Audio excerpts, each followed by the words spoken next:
Welcome to the audio track commentary for Little Dutch Mill, which was the second Max Fleischer Color Classic cartoon released October 26, 1934, and once again produced in two-color Technicolor process.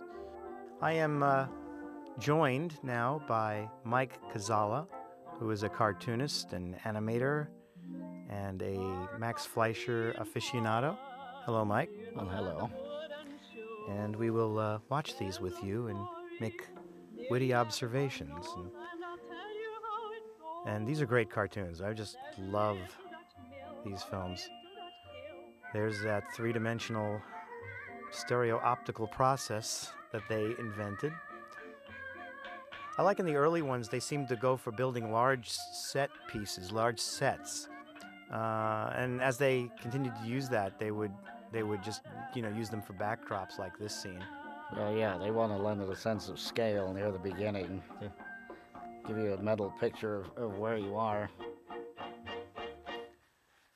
And as you get more into the characters, they can zero in closer.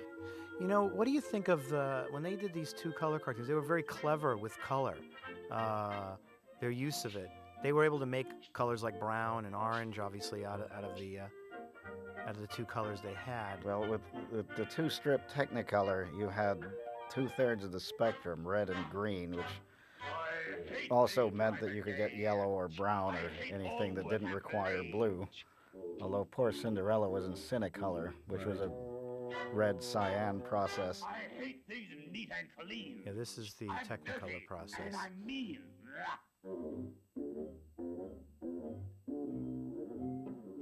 This is a classic Fleischer bit or character here.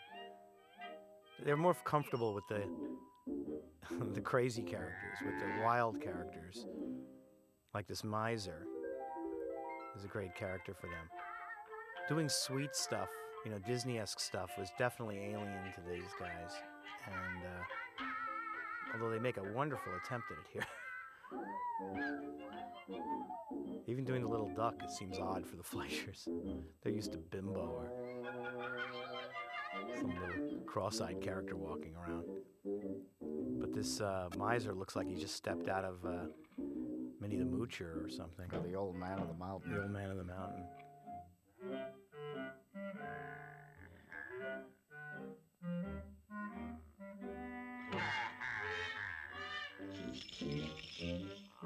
The color classics were definitely an important training ground, though, for their studio and for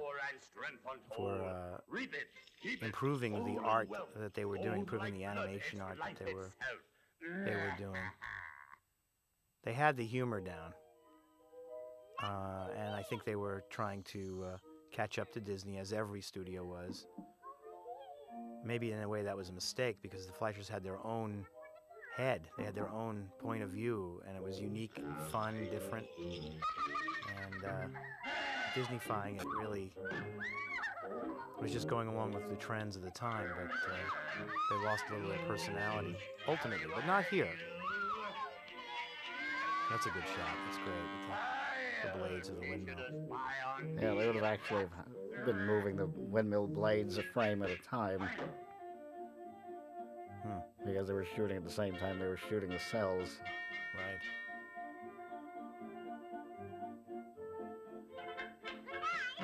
Suddenly the horrifying thought of the oh, that's a great shot of the wooden shoes. It's just a live action shot of the wooden shoes. I love how they had to spend lots of time building this stuff. Yeah, but it's interesting to see the models built in the similar style of what they're using for the layout and background work, so it meshes. Although in some ways it looks slicker in the black and white Popeyes. They did a nice job, though, of matching their backdrops to the animation art, so that it almost fools you when it starts to move. It's like a shock. It's like, whoa, you really get this interesting effect. The Comics Code would never approve this scene. Torturing little kids. They don't make cartoons like this anymore. No, I think marshmallows are too violent. I mean, this guy's like the Unabomber. The little duck who I think was white in the first scene is now a nice shade of pink.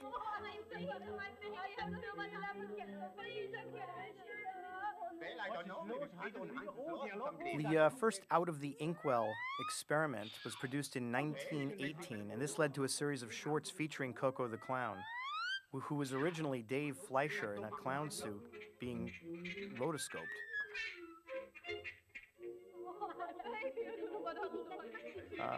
In the 20s, during the silent era, the Fleischers started their Screen Songs series, which featured the famous bouncing ball that would go over the words of a popular song, and the audience would sing along to it. The music provided by the organist or orchestra that accompanied the movies. Yeah, now you're going to see one of the things that makes them very different from Disney. Okay, point that out. The whole cartoon is that way. Well, if this was a Disney picture, they would have killed him. They would have in the 30s? Well, they would have disposed of him somehow, but what they do is something different. That's a nice wipe. How do they do a wipe like that? Well, it's actually something you can do in the camera with a set of male and female black masks and back-winding the film, shooting the black dot coming out on the first pass, winding the film back, and then showing it open up.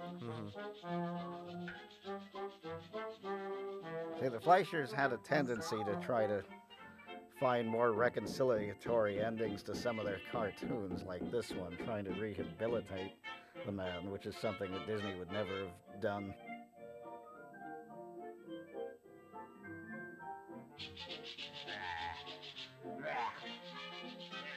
I love even the minor characters.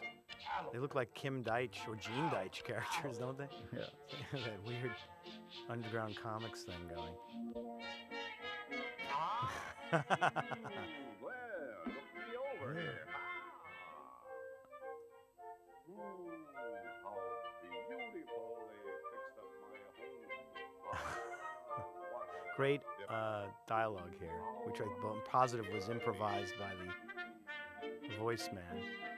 Well, these early cartoons were post-synchronized, which meant they recorded the dialogue after the fact. I never knew that cleanliness could bring one happiness. Then how did they do lip sync? I think they did a few lines. Some of the lines they had written ahead of time, like this one, and Lou Fleischer would have tried to break the sounds down, but they weren't actually recorded yet. And then they would watch the film afterward, and then they'd already know what's going to happen. So sometimes that mumbling stuff is sort of what they know is about to happen. And that's the end of this one. And thank you.